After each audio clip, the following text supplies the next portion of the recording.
Thank you very much for, is this actually working? Can you hear me? Okay.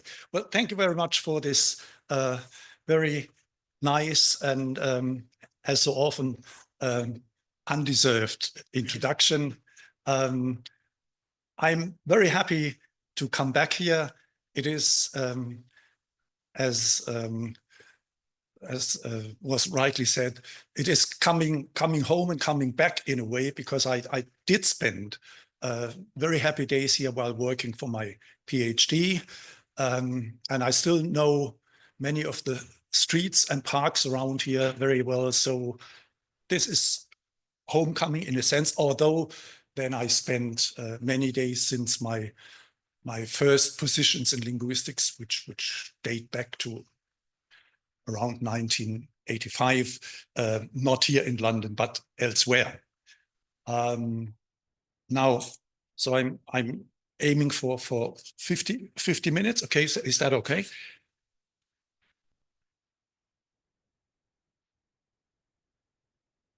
Let's start before I go into what I have to say. Let's start with another talk. This here is a talk by Amanda Gorman. It is the speech and the poem which she gave at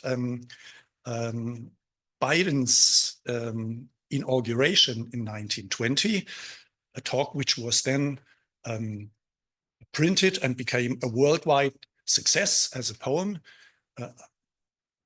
and also was translated into a number of languages. And I will be using this talk and its translation, in particularly into German, both in the parts on human translation and into machine translation.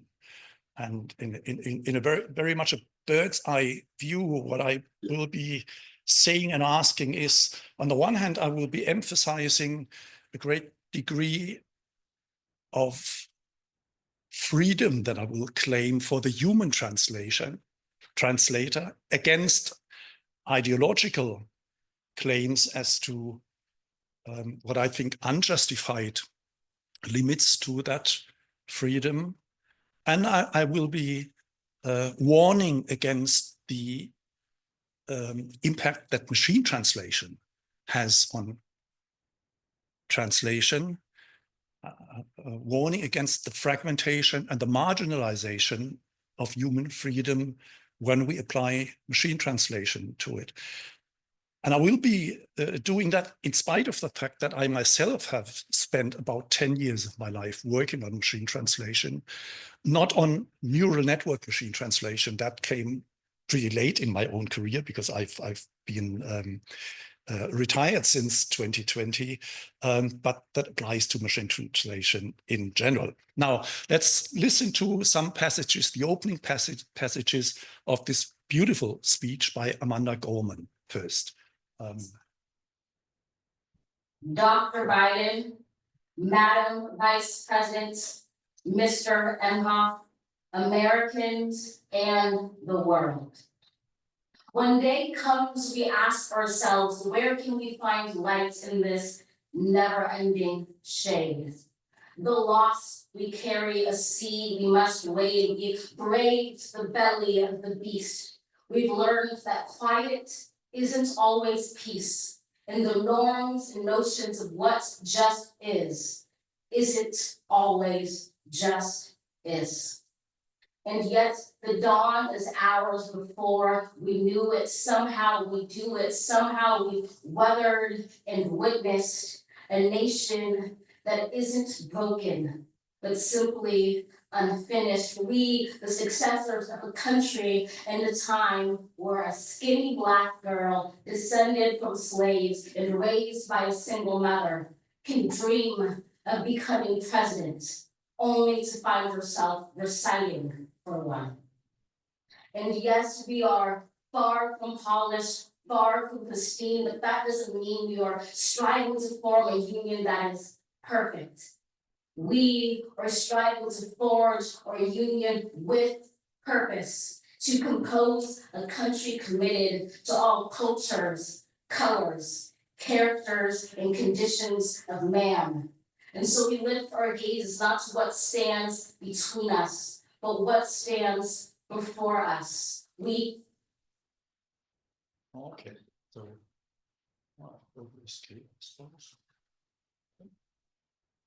now, so this is only maybe the first third of the speech, and I will stop the speech here. As I said before, I will be using examples from this poem and its translations, particularly into German, to make a number of points about translation. Okay.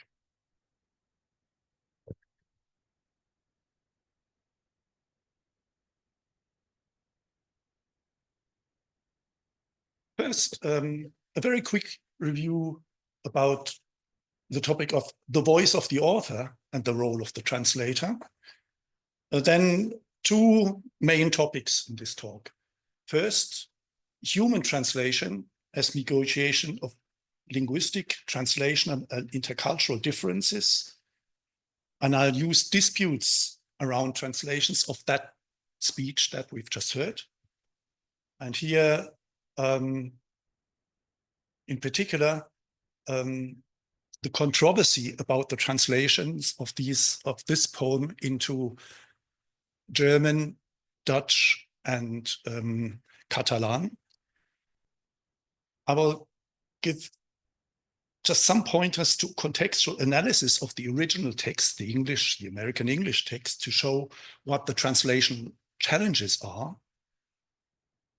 And in particular, I will be asking now, what is the role of the translator in view of these challenges?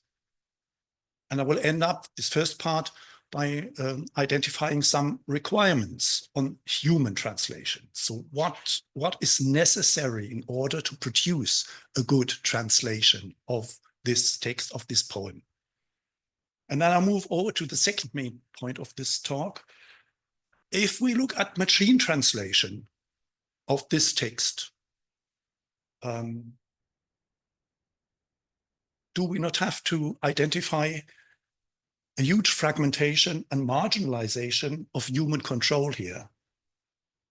And again, three major steps. One, I will give a very quick review of how does neural machine translation work. Now, this will have to be very quick and dirty because to explain neural machine translation in 10 minutes is a major task.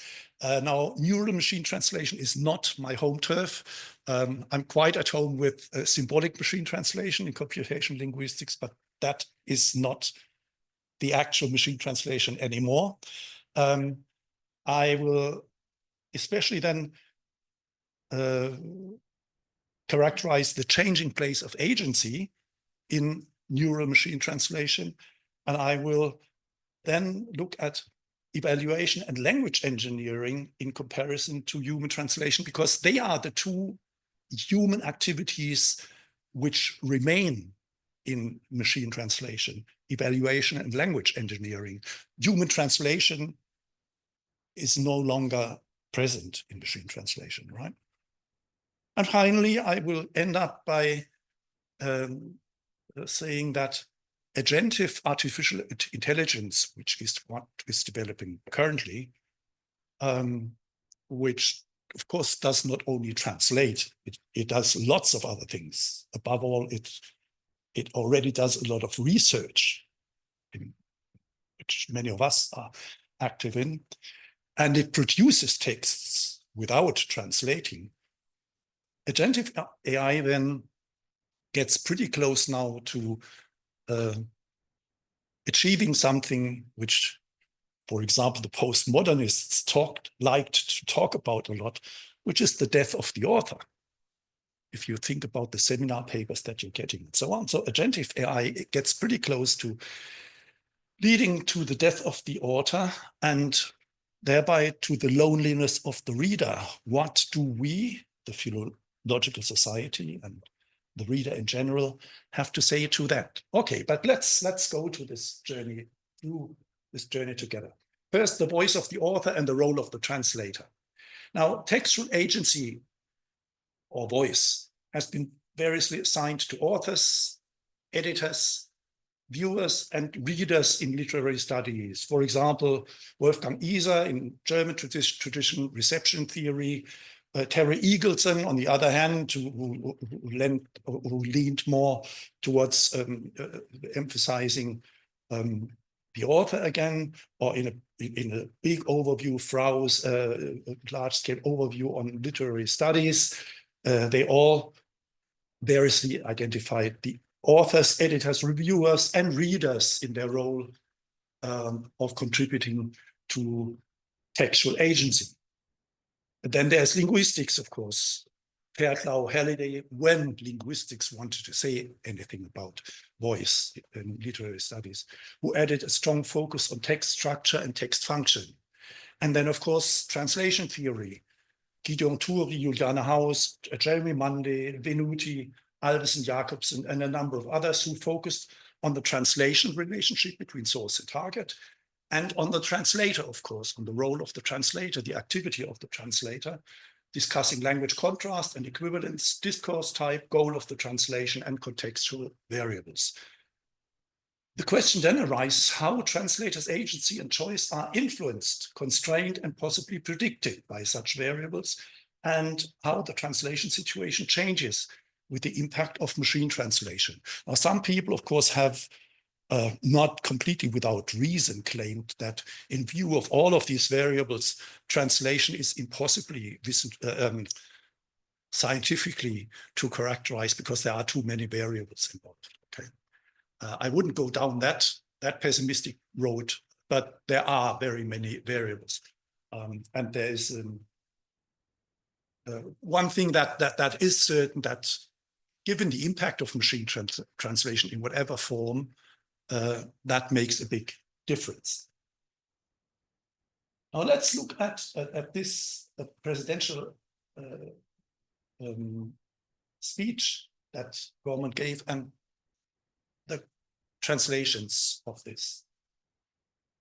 Now we all know that translation of poetry is something very special. Many people would say, including many translation theorists, that translation of poetry is impossible. It's certainly very, very difficult. Okay.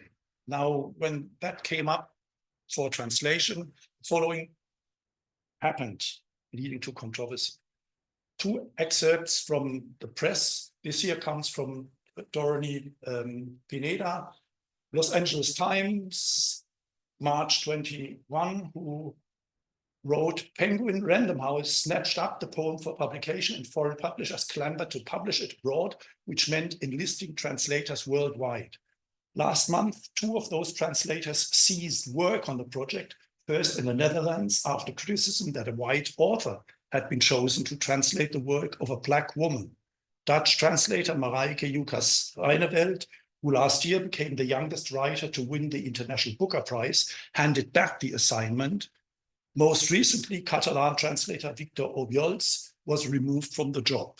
So they ended up not translating the poem because they had the right social cultural background to be a bit friendly. If one wanted to be very aggressive, one would say because they had the wrong skin color. This is another excerpt from the New York Times, published also March 2021. Hadia Haruna Oelke, a Black journalist, has just produced the German translation of Amanda Gorman's The Hill We Climb, the poem about a skinny Black girl that for many people was the highlight of President Biden's inauguration. So has Kubla Gümüşay, a German writer of Turkish descent, as has Uda Strätling, a translator who is white. Literary translation is usually a solitary pursuit, but the poem's German publisher went for a team of writers to ensure the poem, just 710 words, wasn't just true to Gorman's voice. The other intonation was also possible. The three were also asked to make its political and social significance clear and to avoid anything that might exclude people of color, people with disabilities, women, or other marginalized groups. Okay, that's the German translation, of which I will be saying most. Okay. Now, so of course there was a lot more controversy about all three cases. And of course, I would like to ask now, what is required apparently then is sharedness of background with the author, question mark.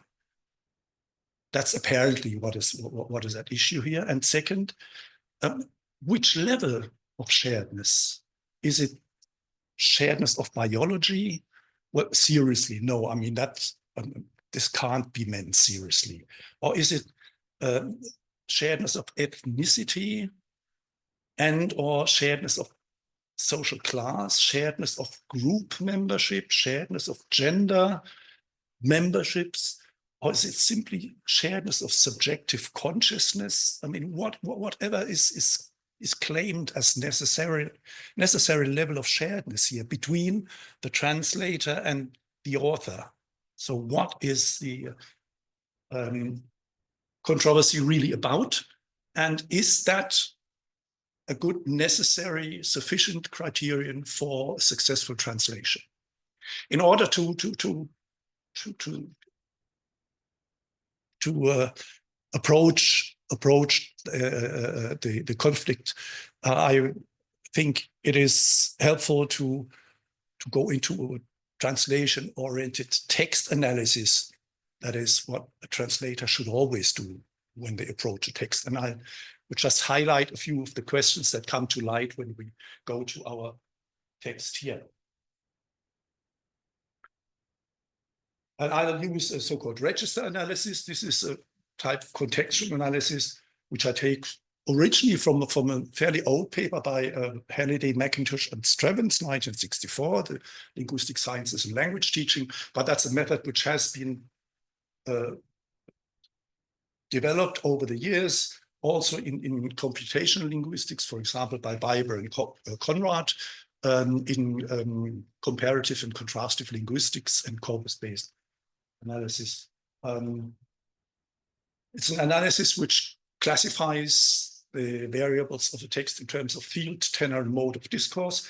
And I will go only into three sub-variables here under field, into the experiential domain expressed in the text, under tenor of discourse, the social roles that are expressed in the voice of the author, and into the mode questions. What's the language role that we find expressed in the text, the channel and the medium of discourse? Okay, field of discourse, experiential domain first. Now, one experiential domain which is comes to light very often in the text simply in terms of the phrases, the lexical items, is religion. And it is religion as a shared and positively valued reference configuration. For example, even in the title of the poem, The Hill We Climb, which clearly has religious undertones, assonances. Then we brave the belly of the beast. Scripture tells us to envision that everyone shall sit under their own vine and fig trees and no one shall make them afraid. The promised glade, or actually the way she voices this in her speech is a bit unclear, because she almost says the promise to glade. It's a bit, and in some translations, if you look in the internet, that was actually misunderstood. This is the era of just redemption, and so there are many religious undertones, and whatever else a translator does, and depending on which culture they are translating for, they have to be clear about this. I'm not saying they should change this, but they have to be aware that depending on who they translate for, this is an issue. For example, if you translate for German, you have to be clear that in a culture which is less religiously affiliated than US culture, for example, large parts of East German culture are much less religiously affiliated than large parts of US population. You have to know that.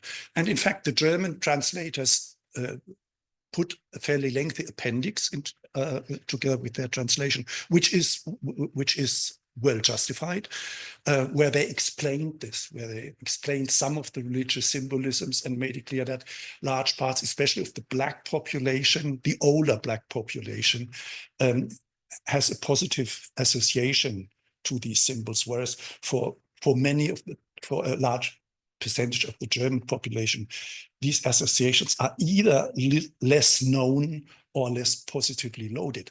But this should not be made an argument for subduing them. It just needs to be understood. Okay, that's one issue that is important in translation. Now let's look at one or two examples here. For example, the translation of the title, The Hill We Climb. The German translation has chosen Den Hügel hinauf. You could have chosen, and that would have been explicitation of context, a literal translation from Matthäus 5:14, Die Stadt auf dem Berg, would have been possible. That would have been a literal excerpt from the Bible. Or you could have chosen a literal translation, Der Hügel, den wir ersteigen. So as I said, what they've chosen is a middle way, and they have stayed consistent. The German translators have stayed consistent. For example, in the passage, we brave the belly of the beast. What they have done is, wir haben tief in den Abgrund geblickt. Again, sort of middle way between the literal translation and quoting the German Bible. The Luther Bible, again, would have been, wir waren im Bauch des Fischers 3 Tage. So that's Luther Bible quotation, right? Which they haven't done. Or a literal translation would have been, wir haben den Bauch der Bestie getrotzt. Okay. So again, what I'm saying here is you have to use a strategy as a translator, right? You have to say, will I try to, in these religious passages, will I go for a quotation from the Bible, which I personally also would not have done, but I would also have thought about a strategy. Or would I have gone for a literal translation? Not advisable, I wouldn't say. But you can't go at it without thinking. Another thing you have to do, I'll come towards that, to that at the end of part 1, is you have to think of a question by Michael Halliday. Do I want the poem, which is a poem in its source language, do I want this to be a poem of equal quality in the target language? Then such issues as meter and rhyme may take precedence, and then these questions take on a different value. Okay, but I'll come back to this. Okay, so these are questions that need to be addressed. Well, this is another example, but I'll have to move on. Now, another element of the field of discourse experiential domain is the issue of being Black.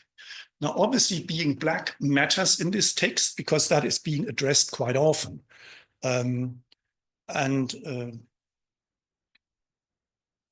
Not only, and maybe not mainly, because Amanda Gorman is Black, because the text, the written published text, of course, does not have the video available. And the reader, if he or she hasn't seen the video, does not necessarily have to know that Amanda Gorman is Black. So the text has to derive its meaning not from the fact that Amanda Gorman is Black, but from the text itself. But we have to know that being Black in the US is not automatically the same as being Black in Germany. So Germany, of course, we have many people of color in Germany, but they usually come from Africa. And the history is a different one. So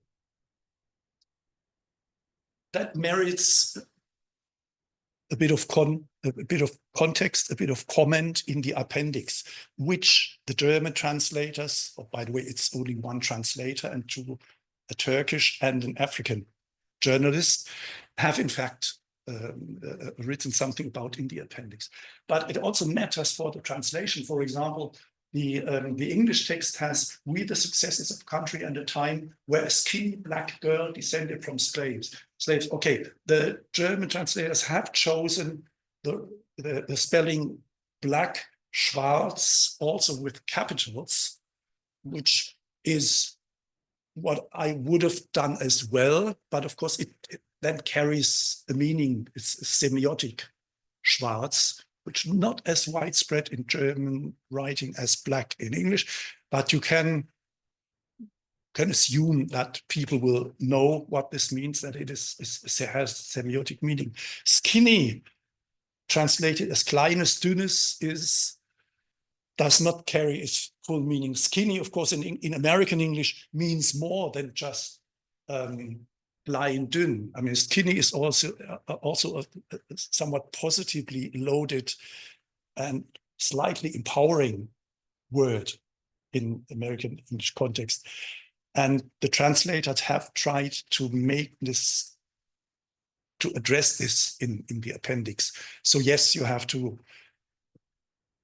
do something like this. Something which I find a little bit questionable is they have translated descended from slaves in the English text as Nachfahren von Sklavinnen. Now, this emphasizes the feminist standpoint of the translators, but the English text does not say that she's only descended from female slaves. So this is in the German translation, makes the text far more feminist than the English text really is, and particularly at this point in time. Again, this is not a crime or anything, but it makes the English text, the German text, very feminist at this particular point, and it could be read as being somewhat less inclusive than the English text actually is. So this is a decision which the English text hadn't made at this particular. Okay, so these are all these little decisions which you have to make as a translator.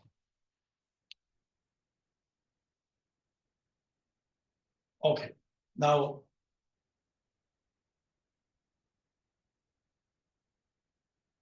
tenor of discourse. I have to go a bit faster now. In terms of tenor of discourse, I will only look at the social roles and the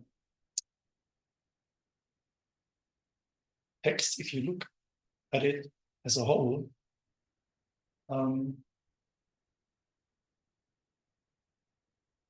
expresses a high authority and a high level of education. The heightened moral authority shows above all in the ubiquitous judgments, evaluations, and commitments that government expresses, or that the speaker, I mean, I don't want to personalize this too much, that the speaker expresses in the poem. The level of education is high, as shown in lexical choice, which is clearly above average. If you do, if you want to, you can do it with one of the fairly simple computation tools that we have nowadays. And this needs to be preserved in the translation. And these are translational issues. For example, as shown in the translation of tense and modality. For example, in these passages. So the English text has translation of tense and modality, as I said before. We will not march back to what was. We will raise this wounded world into a wondrous one. We will rise from the gold-limbed hills of the west. We will rise from the windswept northeast. We will rise from the lake-rimmed cities. So what we have here, this is all we will, okay? And we know anyway from English-German linguistics that will is interestingly ambiguous, vague sometimes, and we also have parallelisms here. Now, I need to know, and this occurs a lot in the poem, and I need to know as a translator, what will I do with the translation of will? How will I translate it? Because that carries meaning. And also, what will I do with these parallelisms, because after all, this is poetry. And what they have done is, here they have taken straight indicative present tense. Here they have used wollen, which is actually not future tense at all, a modal. Here they have used future tense. Sorry, you don't see that. Here they have used future tense, and here they have chosen ellipsis, right? Which is interesting, but it puts the rhetorical force or expresses the rhetorical force of the original in very different ways. And again, I need to think about strategies for handling this. Here, the translation of will in the English text before I even start working on the local problems. Right? So that's another issue.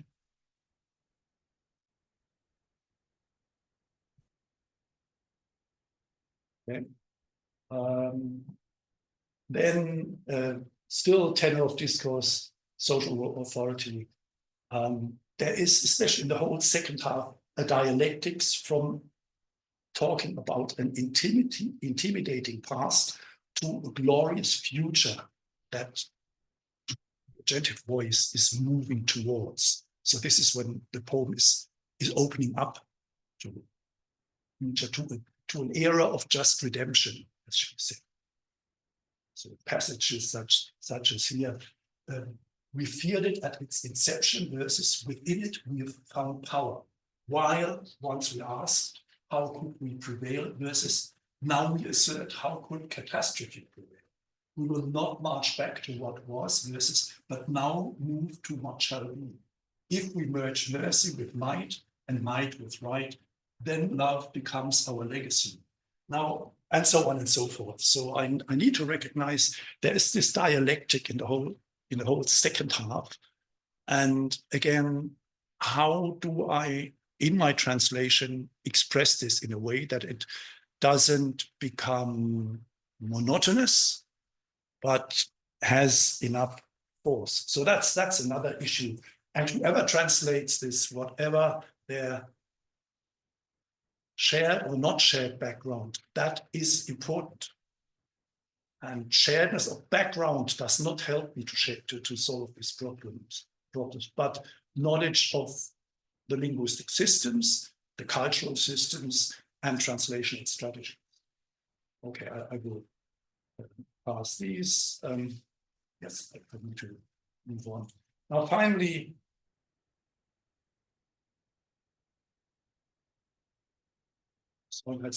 finally, let me just point out two important general types of knowledge that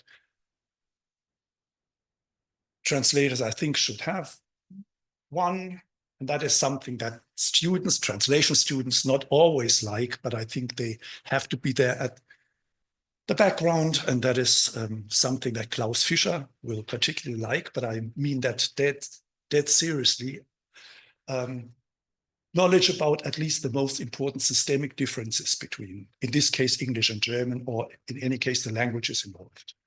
I mean, sometimes it is said, this is a vast overgeneralizations, but sometimes it is said that German is a head final language and English is a head medial language. Now, this is, of course, a gross overgeneralization, but yes, there are, as far as the position of the head is concerned, in all types of constructions, there are basic differences between English and German. And a translator should know at least the most important outlines of this. That's important. And there are also pragmatic contrasts between English and German. So that's important. And in conclusion, then, I think the requirements for valid and theoretically motivated translations are, for, I think, an in-depth knowledge of the languages and registers involved, an in-depth knowledge of the contextual configurations involved, familiarity with handling translation problems, and negotiating with the double commitment to source text meaning and target text reception. So in this part of the talk, then if you wish, I'm trying to free the translator from requirements such as that a sharedness of background, which I think is an illusion anyway. There is no shared social background between a source text author and the target language, because they come from different backgrounds. Otherwise, there is no source and target. But what is important is the recognition of differences and the ability to negotiate these differences. So this is an argument for negotiating differences rather than automatic sharedness of backgrounds. Now, it becomes a much bleaker picture when we're looking about what is happening in the world around us, where machine translation is actually taking over from the human, and the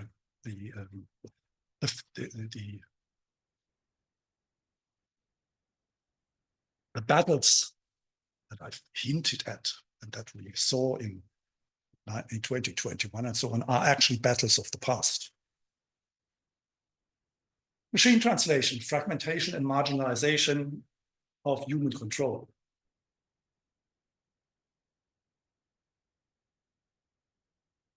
Let me try and give a very brief characterization of neural network-based machine translation. As I said, I have myself worked for about 10 years but that's symbolic machine translation for the European Union. This is we used in a big project called Eurotra, which ran about 1985 to 1991, 1992. But we used say feature-based, unification-based machine translation, where you essentially wrote grammars and semantic components. And at that point, machine translation was actually not fast enough and not good enough to actually be a real competitor for the human translator. Now, with neural network-based machine translation, unfortunately, picture is a very different one. Artificial neurons are loosely inspired by biological neurons. Now here I'm using a couple of PowerPoints from my colleague and friend, Josef van Genabit, who was for a long time in Dublin and now for the past 10 years in Saarbrücken as a director of the German Center for Artificial Intelligence. So I'm using a couple of his slides because he is very knowledgeable about the area. So this is a biological neuron. Here we have a presynaptic neuron with a nucleus, an axon, and dendrites, terminals, and then a synapse, that's a gap. And across the synapse, electrical impulses can be transferred to a postsynaptic cell. And this is the way how information in a loose sense is transmitted in our nervous system, in our brain, but also in other parts of the body. Now, this is a schematic portrait of an artificial neuron, where X again stands for input signals. They are multiplied by weights, W1 to N, and they are then multiplied, or the weights multiply the input, and the whole is then mathematically computed in a nonlinear threshold function, and that yields an output, an activation. Now, if the output transcends a certain threshold, a certain magnitude, that triggers the output. And the whole process models learning, right? Like in a biological neuron. Now, this is only one neuron. And of course, nowhere is it the case that one neuron actually learns, but it's always whole networks of neurons. Now, this here is a simple feed-forward neural network. This one has only one hidden layer. In reality, they usually have several hidden layers. You have an input which also consists of a whole number of input layers, then several hidden layers in the middle, and the output that is still basically the same, that the output is only triggered if the combined impulses from the hidden layers are above the threshold. Right? Now, what such a simple feed-forward neural network learns is that the first successful cases were actually visual representations. They learned to recognize visual figures, visual images. But they can also learn to, they can also be trained to learn letters. And this is where we come to language.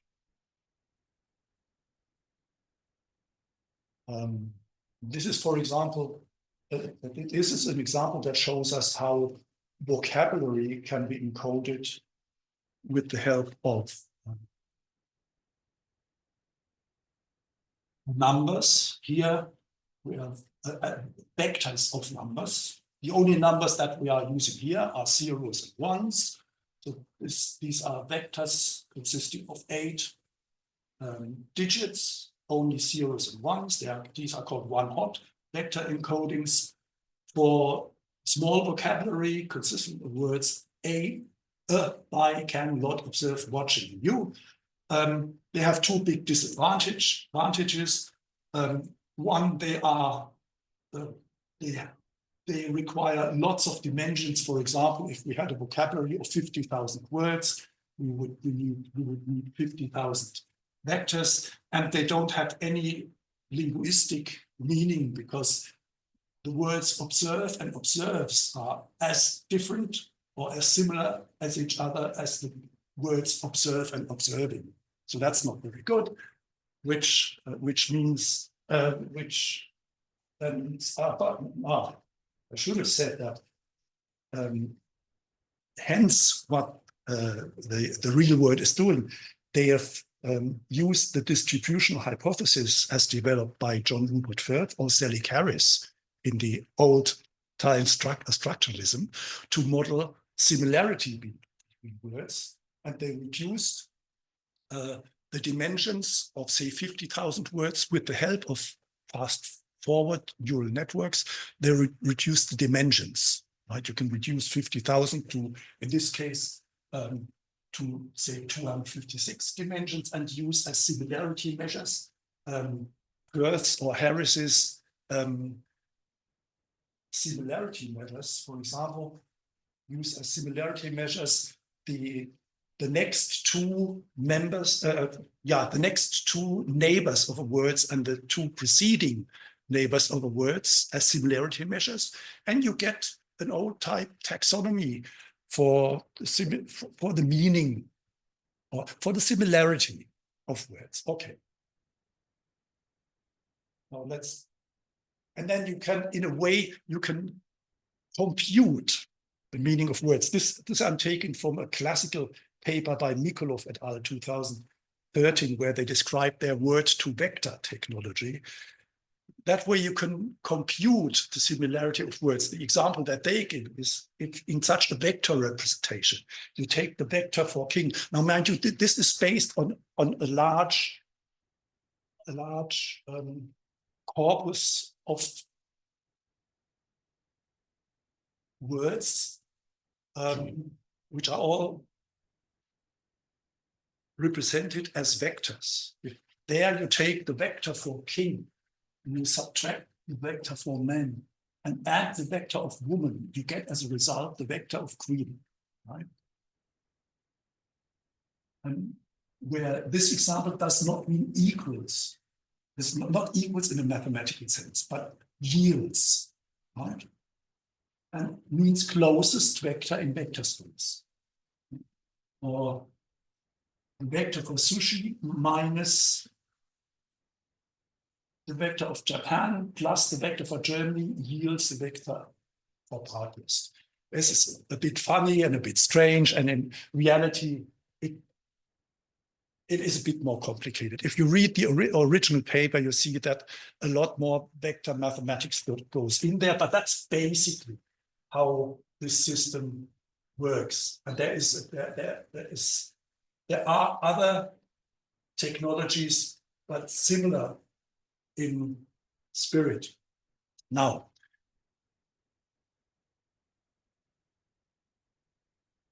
I leave this and instead return now to my point.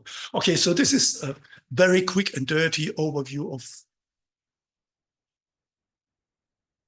neural network-based MT. But basically what the neural network-based MT does is it needs big corpora of bytext, originals and translations.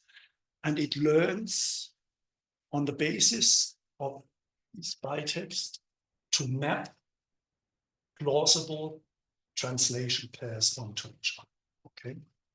And these are now for our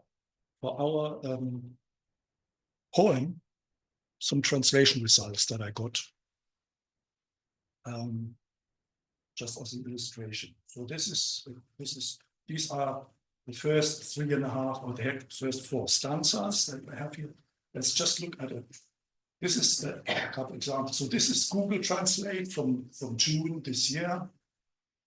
And here I've bold-faced just the differences that DeepL gives me. You can look at my presentation if you want the details of those that not German. You see that there are differences.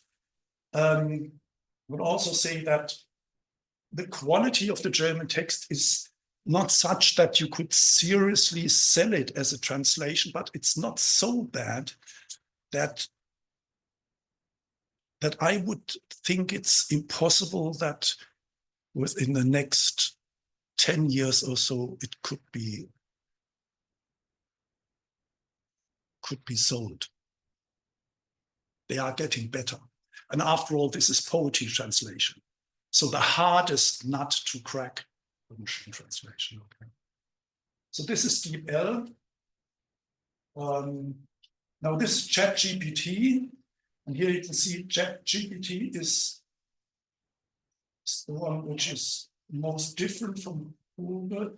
It's probably, say, in this form. So this is just without any prompting. So I didn't give ChatGPT any prompts, didn't give it any specifications of what it should do. But here I added some slight prompting. So in natural language, I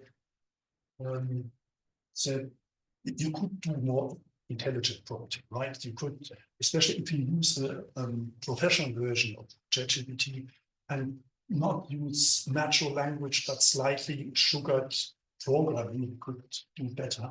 So what I did here, I said, thank you for the translation. I would assume that the translated text into German should read more like a poem, more lyrical, and that you could make changes even at the cost of precision of meaning. Could you offer an alternative translation? That is to say, more fluency, less adequacy, right? So go more in the direction of a poem, that means more fluency. And it doesn't matter if the meaning, the experiential meaning suffers a bit. And then ChatGPT commented in this version, which I'll show you, I focused on flowing language and rhythm, trying to evoke a more poetic tone while still staying close to the core of the original. Let me know how this feels. ChatGPT is beaten into submission by its technology. They are always very polite. By the way, if you look at the internal presentation, then ChatGPT and Gemini are not as polite. They are always sugared in the output. Okay, und dann wenn der Tag erwacht, fragen wir uns, wo finden wir Licht im endlosen Dunkel, der Verlust, den wir tragen, am Ozean, den wir durchqueren müssen. Wir haben uns dem Ungeheuer gestellt, wir haben gelernt, dass Stille nicht immer Frieden bringt und die Normen und Vorstellungen von dem, was wert ist, sind nicht immer gerecht. This is, as a poem, much better than all the 3 other machine translations. Quite interesting. Okay, now. Yes. I need only something like 5 minutes, so I'll stay within my time. So the changing place of agency in machine translation. The primary agent, the speaking voice in this kind of machine translation appears to be the source text author, at least for most lay readers. That only appears to be.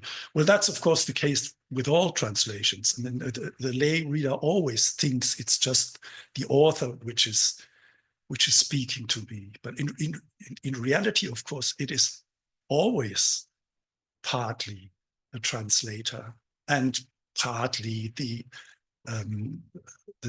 publisher and partly an editor. It's not just just the author, but in machine translation, of course, it's even less the original author.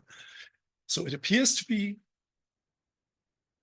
the author, at least for most lay readers. The agent of the translation process is the MT system, or a generative system of the type of ChatGPT or Gemini. That is to say, a tool managed and created, question mark, by the NLP engineer. Created with a question mark because large aspects of a modern machine translation system are already automatically created. Right? It's the role of the human, even of the language engineer, gets more and more reduced. Crucial properties of the target text, such as the adequacy of the text, the fluency, and possible bias. AI-generated texts usually have a bias, which is a consequence, are consequences of the training materials used for the language models in the MT system. They have often little to do with translational considerations. Now, evaluation and language engineering in comparison to human translation, how do they fare? It is often said, and not without justification, that yes, there are new jobs which now come into being, which is evaluation of text quality and language engineering in the industry. Well, that's true, and that is something which we then tried ever since over the past 25 years. We have long told our translation students, look up, you will not be translators in the old sense. We wanted to train them first to be text evaluators and partly language engineers. Even from 1990 onwards, it was clear that this whole world was going. But text evaluation, which as such is an interesting activity, text evaluation also gets more and more automatized. There are lots of tools which do a larger and larger share of it.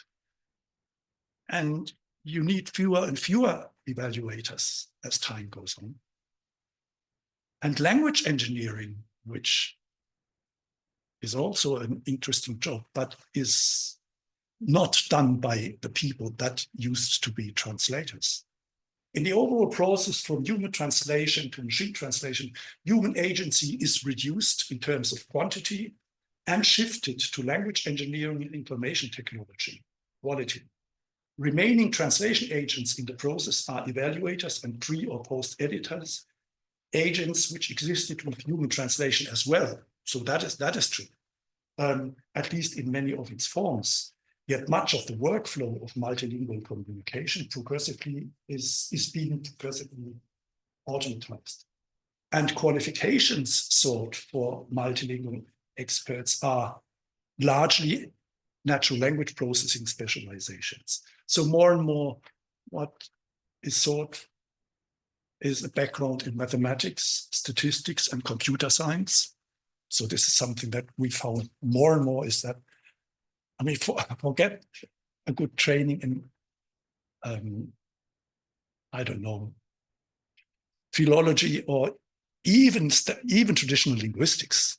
I mean, you need to have a background in mathematics, statistics, and computer science, and maybe a little smattering in linguistics.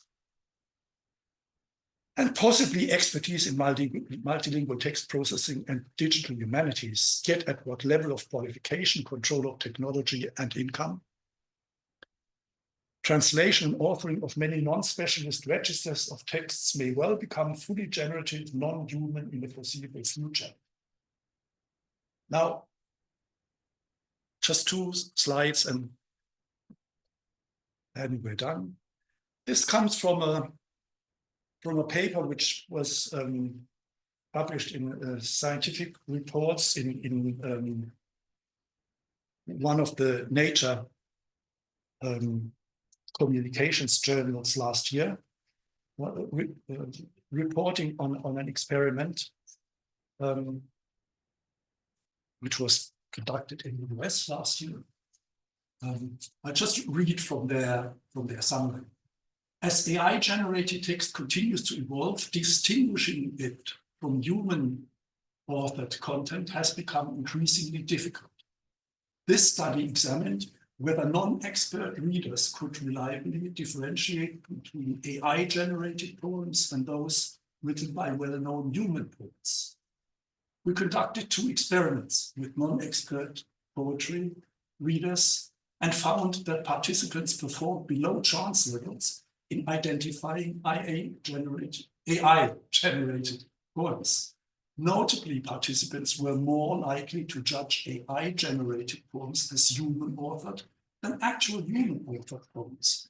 We found that AI-generated poems were rated more favorably in qualities such as rhythm and beauty, and that this contributed to their mistaken identification as human-authored. Now, this is bad, isn't it? And this is not, the study is pretty good. I mean, you can read up on it. It's not a bad study. Right? And and there are several like it. So I'm not saying it's already like that everywhere, but in quite a few studies that begins to be the picture that AI-generated texts are indistinguishable from, and even poetry text, which to everyone in the field appears the last residue of the human voice. Okay.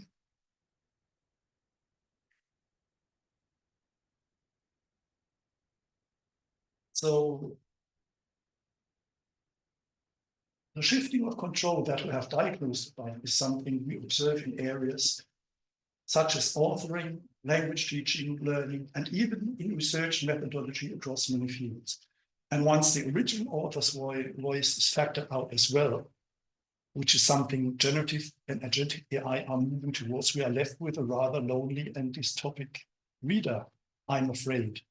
So then in an overview then of this talk, then 3 points. I think I have argued against predicting translation quality from wrongly stipulated identities of social cultural backgrounds of authors and translators, thus making an argument for freedom and agency of the translation activity in human translation.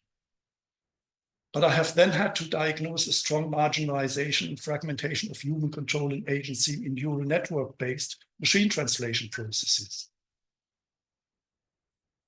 But human control and agency may furthermore be marginalized and fragmentized in authoring and other creative processes.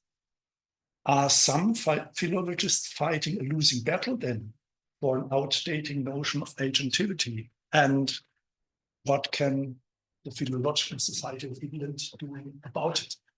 Thank you very much.